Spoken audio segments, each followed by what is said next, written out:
Sunday.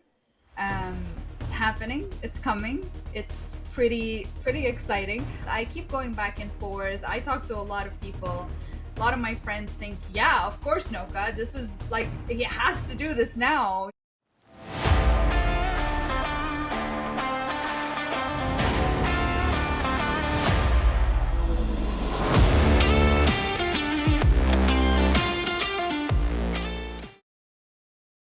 Hello, everybody, and welcome back to the Radical Center. We are back with another very insightful, very exciting, very interesting episode of the Radical Center. We're going to tell you a lot about what's going on, mainly in federal politics, because that's where the excitement is. The past couple of months saw a lot of excitement in Ontario's provincial election and provincial politics, and we focused on that. And now we're going right back. Well, we're following the excitement. Let's just put it that way. Cody, how are you? I'm doing great. The federal election is just around the corner. We're recording this on Friday, and we'll get into it a bit more. But it sounds like the Prime Minister is gonna call the election on Sunday, and we'll talk more about that in this episode, which is gonna be fantastic because we're gonna talk a lot about Mr. Carney, or Prime Minister Carney. We have to call him that now, and what's he up to, and what's he doing, and what we think is gonna happen, and all of that. But let's actually start with that, because I think that the whole episode we're going to talk about him. So Prime Minister Carney arrives in Paris. He met with European Union leaders. I thought that was a good move for him to start it off with a big European trip to talk about trade, to solidify some deals, to drum up support around the world, and also to look prime ministerial. What did you think? I thought it was the wrong decision. I think that he should have. I think that he should have went to the United States first. I think that he should have called Donald Trump and set up a meeting. Whether it would be a cordial first meeting, or whether it would be more like what we saw with Zelensky, I think that Prime Minister Carney would have benefited from it either way. My hunch is that he went over to France and the UK to shore up relationships with those two allies and to try and get assurances from those European countries that they would have our back in the event of a actual trade war. That's not going to happen. The United Kingdom and France are not going to come to our rescue. And, a lot of people criticized the UK and France for, I guess, quote unquote, not standing by Canada and our sovereignty. And I think that's because Emmanuel Macron and Keir Starmer have found the sweet spot in how to handle the president of the United States, and that is they do have significant ideological differences, but they more so focus on I would say their agreements. Mm-hmm. So we'll see what happens. I think it was a dud. Think he should have went to the United States first, but that's just me. What do you think? It was a good idea, honestly. I thought it's good to ignore Donald Trump for the first little while. I think, Donald Trump needs attention. That's what he survives on. It's almost like I don't even know if he eats or drinks water. He just survives on attention. He doesn't. He only Diet Coke. That's true. And starving him a little bit of attention and not giving him attention too quickly is actually a way of regaining some power and control. And I think Justin tried to do that, but it didn't work because he was fixated on insulting him. He's not fixated on insulting Carney. In fact, he said he prefers to work with Carney than Pierre. Now he framed it in a way, it'll be easier. And Pierre is kind of running with that to say, he thinks I'm a tougher negotiator. That's not what he's saying. I think he genuinely thinks that Mark Carney is more intelligent than Pierre, which we probably all can agree with. So I don't know. I thought it was a good move. I thought except for the appointment of his chief of staff, which I've been very vocal on and I've already made my point on, so I'm not going to go back on that. I'm not going to go back and talk about that. And the little mistake that he made with Rosie Barton during the questioning, which I'm sure he's learned from, that you don't do that, and your job is to get questioned as a politician, especially as a prime minister. I think everything he's done up until now has been really, really solid and quite smart, to be honest. Let's talk about the next thing that he's done that I think is smart. He announced investments in the Arctic. What do you think about that? Yeah, again, this is something that I think is too little too late. I think that the Conservatives, they unveiled their plan. Why is the Arctic important? The Arctic is important because the Russians and the Chinese have been operating in our backyard for the longest kind of time. The Russians are reopening Soviet-style Arctic bases that have access to the Arctic. Our Air Force, it just came out this week that our Air Force is only 40% operational. It also came out at the end of last year that our military is only 50% operational. And this is a big problem for us because the Russians and the Chinese, their number one goal is to, as I mentioned before on this podcast, is they want to become the dominant economic and military superpowers in this world. And for us to neglect the Arctic this long goes back to, the past 10 years under this liberal government, but it also goes back under consecutive conservative governments as well. It's not just something that the liberals have screwed up, the conservatives have screwed it up as well. I'm more of a believer in the Pierre Poilievre plan because he's actually talking about putting boots in the north, opening up more military bases, which will create jobs for Canadians. It'll create jobs for people in the north and in the native community. And the other thing too is if the Canadian government invests in building a military base in the north, like Iqaluit, that will make life a lot more affordable for people who live in those communities. So I think it's too little too late. Carney has been advising this government for a very long time. And what they're trying to do is they're trying to backtrack on many different policy issues in an attempt to, be more competitive. What do you think? Yeah, I mean, yeah, I can see that. I can see what you're saying. It's just I think this is another attempt of for him to change the channel and say I'm different. I'm the new guy. I didn't run the government before. Sure, I advised him, but maybe he didn't listen to me. Maybe this is all the advice he gave him, and Trudeau didn't listen. Who knows? We weren't on those phone calls, but I think in terms of the whole issue, I think the greater issue, I think overall, Canada has leaned quite heavily on the United States in terms of our national security, and unfortunately, a lot of the resources that should have been put in place in terms of military, in terms of the North, in terms of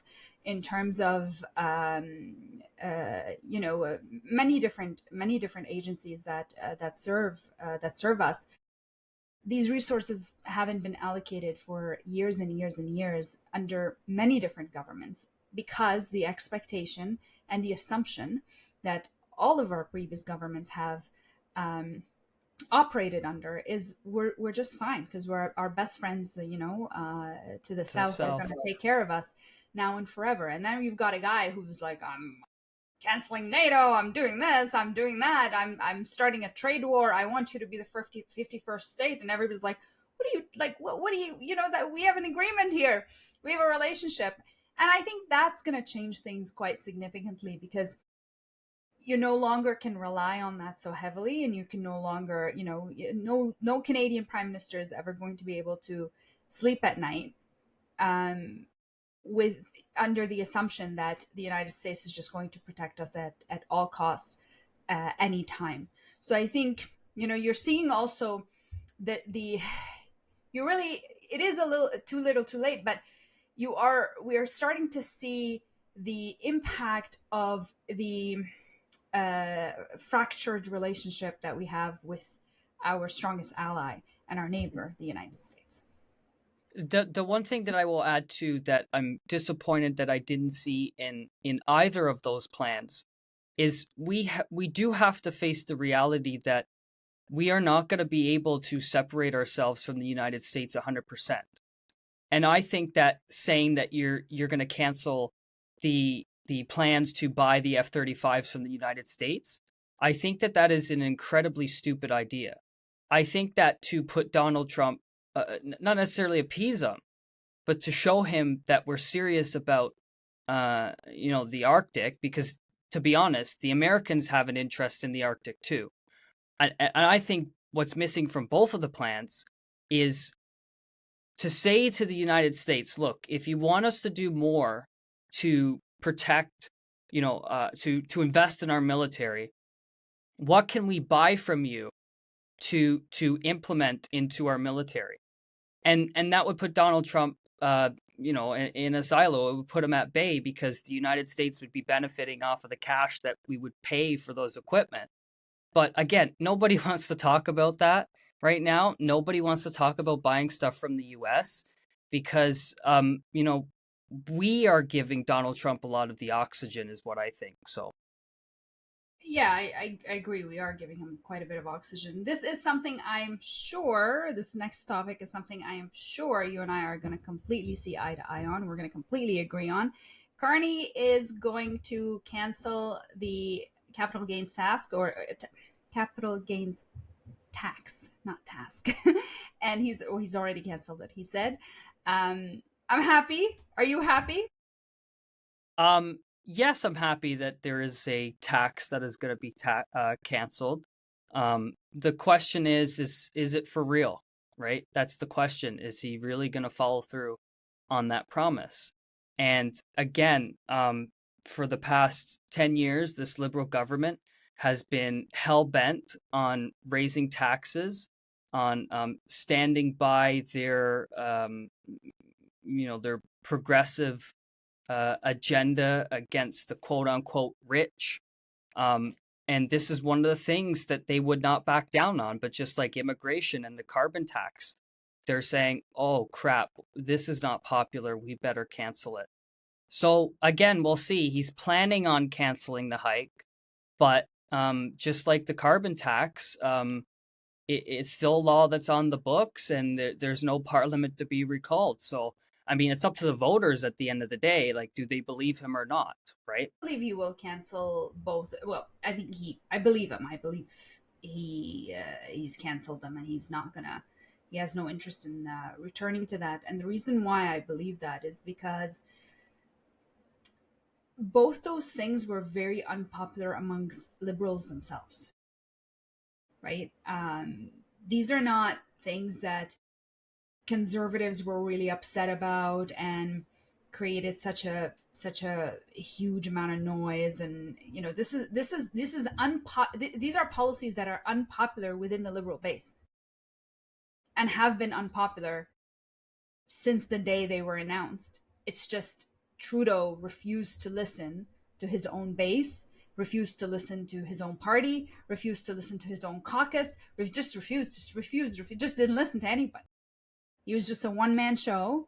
And basically, I think his perspective is, I got everybody elected on my name, and I'm going to do what I think is best or whatever. I don't know. He's gone. We should stop talking Which is true, because he did, right? Yeah, If you that's how take a he look, ran things. Yeah. Let's stop talking about him. The man's enjoying life at Canadian Tire or wherever. But I think Carney is seeing things a little bit differently. He sees things from, I'm an outsider. I'm an outsider in this party. I'm an outsider in politics. I'm an outsider to Canadians. Like they like nobody knows me. I can't show up here and be like, you're all here because of me. So So we're gonna do things my way, and this is how he has to actually get buy-in from people. Otherwise, he won't last very long. I mean, the Liberal Party got rid of the the last leader just a few months ago. They'll get rid of him too, right? So he has to get buy-in from people. He has to. So he's. I cannot imagine he's going to go back on these two things specifically because they were very unpopular among the Liberal base, and he would be in a whole lot.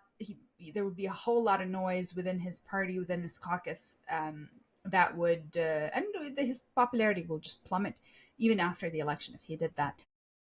Speaking of taxes, Pierre he's trying to change the channel a little bit. Or he's trying to, I don't know, he's trying to do a lot of things. We're going to talk about Pierre. But he is saying that he would repeal the federal carbon pricing on industrial emissions. What do you think of his move to do that? And do you think it's going to work? Do you think it's going to resonate with Canadians? Do Canadians care about the industrial carbon emissions? I don't think they do. Well, Canadians will start to care when they realize that when you put a tax on an industry, it will trickle down to the consumer. If we talk about tariffs, right? It's not like when you go to the store, there is something on your receipt that says 25% tariff, right? It is charged to the company, and in turn, prices will go up. It's basic economics 101. The industrial carbon tax is the same as the consumer carbon tax. It's just the consumer carbon tax is more front facing. So what Pierre is trying to do is he's not running in circles afraid, he's pivoting. And sometimes in politics, when the game changes, you have to pivot. Again, we go right back to the 2024 USA election. What did they do with Joe Biden? They kicked his ass out the door. They replaced him with Kamala Harris. And Trump, the only thing that he could do is just wait, let Kamala have her moment. You have an entirely different campaign, so you have to come up with an entirely different message. Whether that message is going to resonate, I don't know. There's the only time that we're going to be able to figure that out now is when the election, which we know is going to be coming up. So, but what do you think about that? I agree. I think he's a little bit confused. He's lost. He's trying to figure out what to do next, which is normal. I don't think he saw this coming. I don't think anybody saw this coming. I think this is their worst nightmare. They were hoping to run against Justin Trudeau, and then Chrystia Freeland kicked him out. Like we've talked about it so many. We know nobody ever thought that Trudeau would leave on his own, right? No one ever thought that. It took a lot for him to actually go. So I can understand why Pierre's entire plan we're running against Trudeau, because he had no intention of leaving. Like the signs were just not there. So this changed the game. You're right. And once the game changes, you have to pivot, you have to change, but they're struggling to find what to pivot to. I don't think people care as much about the industrial carbon tax. In fact, I would say a lot of people in the center would probably be like, yeah, well, polluters should probably pay. That's one thing. And I think there are bigger issues at play. I think that there are much bigger issues at play that weren't an issue a year ago, right? And then the biggest issue, of course, is going to be the tariffs and Donald Trump, and how do you deal with Trump and all of that. Say, you made comparisons to the U.S. campaign, to the U.S. election. There is a huge difference between Kamala and Carney, just in terms of skill and just capacity to deal with things and all of that. That's one. And then there's also a huge difference between Pierre and Trump. I'm no fan of Trump. I'm also not a fan of Pierre, but I think Trump would eat Pierre for breakfast. And I think that Pierre would back down with Trump. I don't think Pierre would stand up to Trump, because they have that similar thing, but one is much stronger than the other. So I think, you know, Trump. I think Trump would eat Pierre for breakfast. Not to say that Carney is going to, like, go toe to toe with him and, return the insults. I think he will play a different game, which will be very hard for Trump to fight against, right? But Pierre will try to meet Trump on his turf, which is the insults and the slogans and whatever, and Trump will just destroy him because Trump is just a master at that. Like, you got to give him that. He's not a great guy. I don't agree with anything he does, but his communication style and his ability to, like, resonate with the average person, even though, like, he says one thing one day, next thing another, like, nobody actually can follow what he's saying, but he does have something that is very appealing. And Pierre tried to emulate that, but it just didn't work. He just came across mean and angry and just, like, grumpy, whereas Trump is not actually grumpy. He's more like he's unbothered. Yeah. Rather than grumpy. Where Pierre is more like, oh, everything sucks, I'm grumpy. Trump is kind of like, yeah, everything sucks. Look, everything sucks. Do you agree with me? Yeah, everything sucks. That's the difference between them. You know what I mean? Yeah.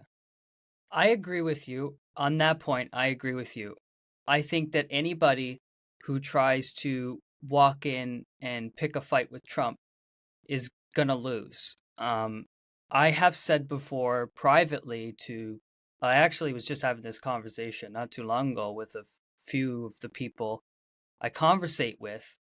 And I said to them, I said, I don't know if Pierre can handle going up against Trump.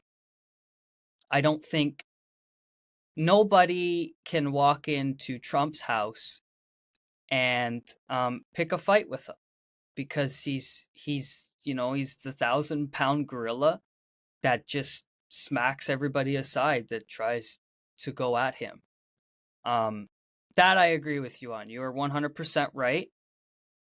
It doesn't mean that I think that Carney will be able to swat down Donald Trump. I think Pierre, right? He won't try. He's not gonna go into Trump's playground. Right. Carney, my advice to Carney is watch what Keir Starmer and watch what Emmanuel Macron does. They are completely ideological opposite to Donald Trump. They have many disagreements on many different issues. But when they were in the Oval Office, they didn't try to pick a fight. And at the end of the day, right? At the end of the day, you've got to watch. If you try and pick a fight with them, you're just going to get punched out. So we'll agree on that point. I don't know if Pierre would be able to handle that. Yeah, I don't think so, and I don't think he has the capacity to do what Carney would, which is, like, for example, Right. ignore him for a little while and Right. and kind of make him it's like, make him a little anxious, make him want to come to you, make him wonder what you're thinking, what you're doing, why aren't you trying to talk to him. It's funny, it's like early dating. Yeah. So election call Sunday. It's happening, it's coming, it's pretty exciting. I don't know, honestly, I'm of two minds on this. I keep going back and forth. I talk to a lot of people. A lot of my friends think, yeah, of course, Noka, this is like, he has to do this now. Things are trending in his direction in the polls. Why give the opposition more time to go after him, and why give himself more time to make mistakes, because these mistakes are going to keep happening.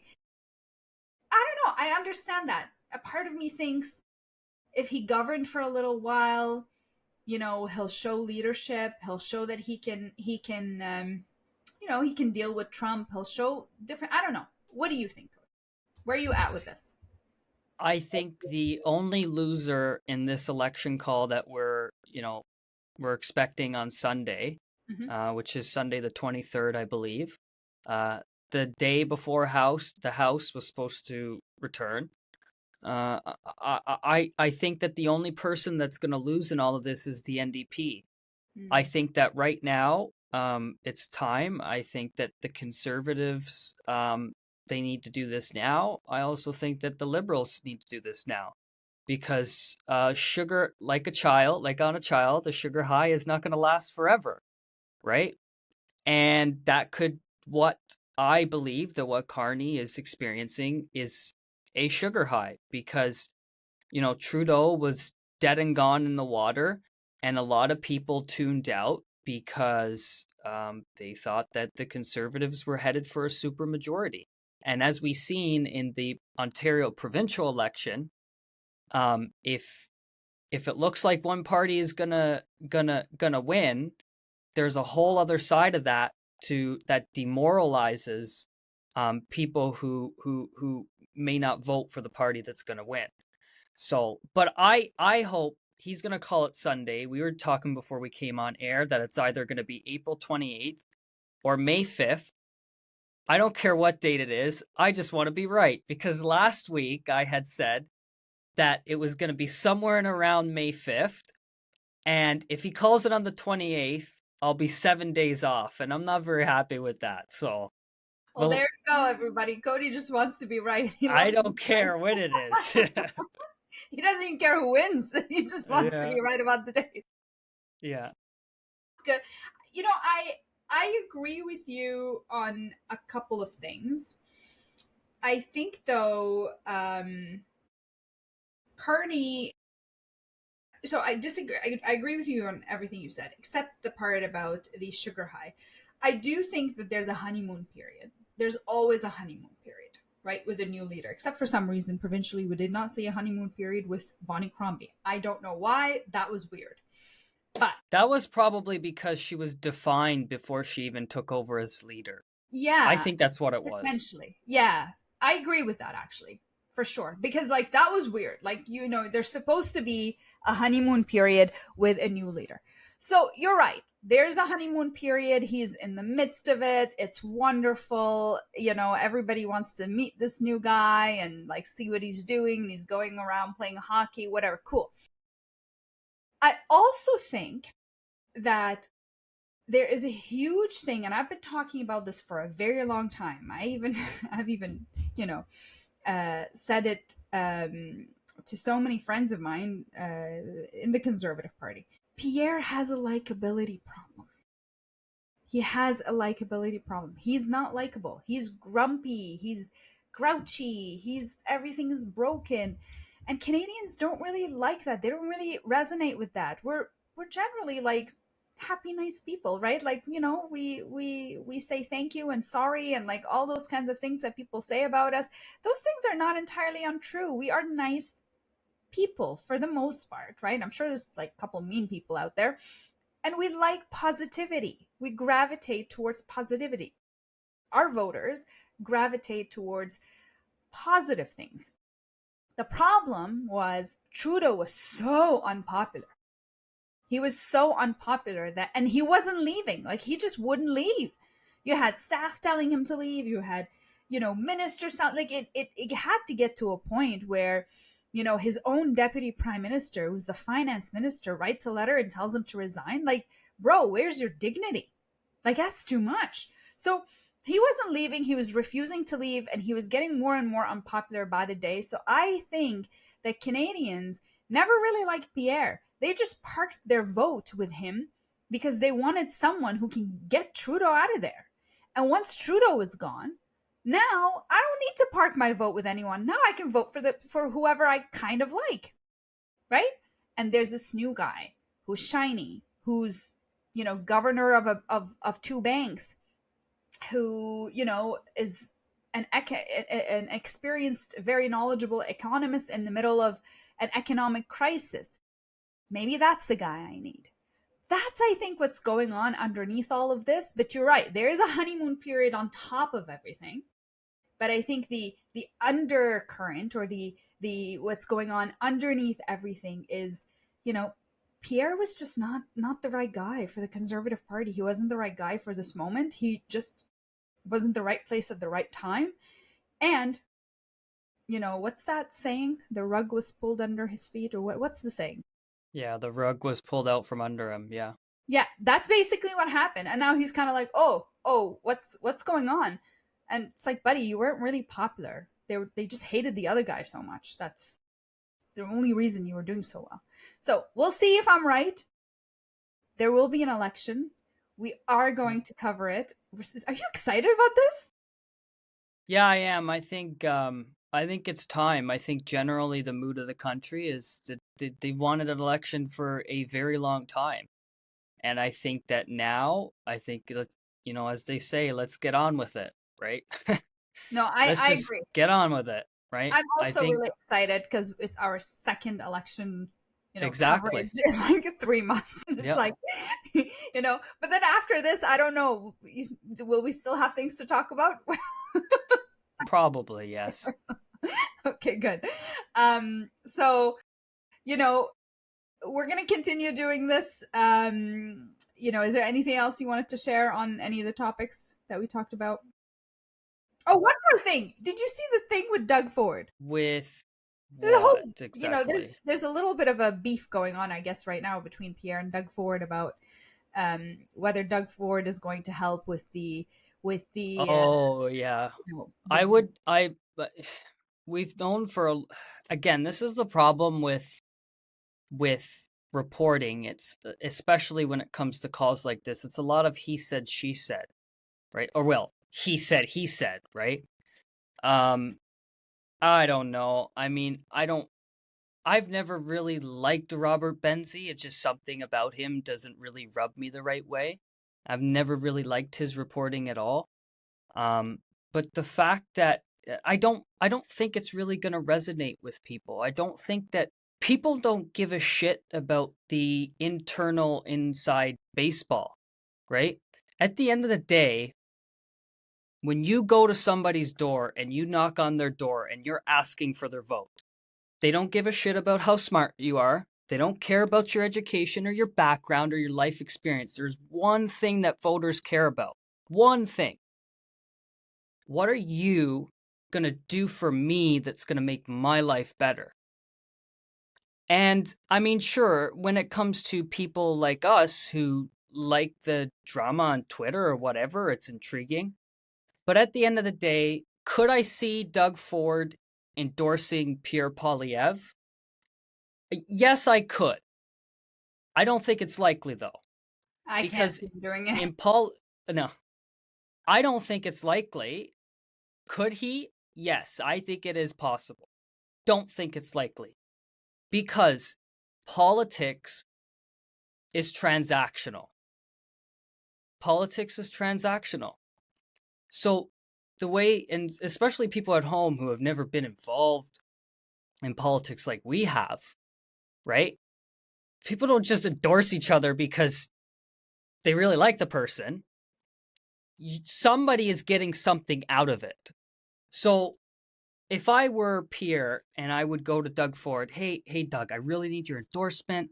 Um, really need your help. You've got Ford Nation, you've got liberals, NDP, and conservatives. If I was Doug Ford, I would say, well, where were you during my campaign? Yeah. Right? Mm-hmm. Where were you? You didn't help me knock on doors. You didn't send me money. You didn't help me raise money. You didn't send your cabinet ministers, your shadow ministers, or anything like that. Right? So, no, I'm not going to help you. I'm going to sit back, and I think ultimately what Doug Ford is going to do is he's going to sit this one out and he's going to say, look, at the end of the day, Canadians are going to decide who's going to be the prime minister. You can vote for whoever you think is going to be your best representative. Like municipalities, you served on a school board. You know that governing bodies, they release a document saying these are our priorities for our level of government, and that's probably it. And they'll probably just inform their constituents to, like, this is our priorities. Whoever fits A, B, C, and D, then you go vote for them. But we're not telling you who to vote for. Yeah. I agree. I agree with what you said. I thought it was really interesting that Doug Ford would actually say that this is the first time he's ever spoken to him. And what have you been doing, Pierre? Why wouldn't you have reached out to a sitting Conservative premier? Why would you wait that long? Exactly what you said. Where were you a month ago?